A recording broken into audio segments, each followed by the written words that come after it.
भाऊ रस्त्याने एकदा प्रवास करत होते आणि प्रवास करत असताना दोघात कशावर तरी भांडणं झाली.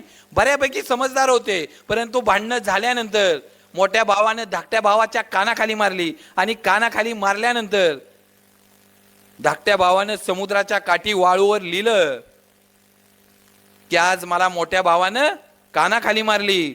आणि काही अंतर गेल्यानंतर समुद्राच्या किनारी तो छोटा भाऊ पाण्यात पुढे गेल्यानंतर बुडायला लागला. मोठा भाऊ धावत गेला आणि त्याला काढलं. त्यावेळी त्या छोट्या भावानी तिथं असलेल्या दगडावर लिहिलं की मला मोठ्या भावानी वाचवलं.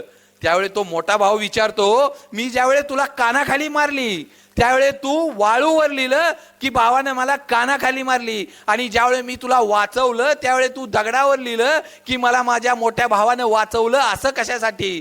तर भाऊ छोटा सांगतो, अरे ज्यावेळी पाणी येईल ना, ज्यावेळी समुद्राची लाट येईल ना, त्यावेळी मी वाळूवर लिहिलेलं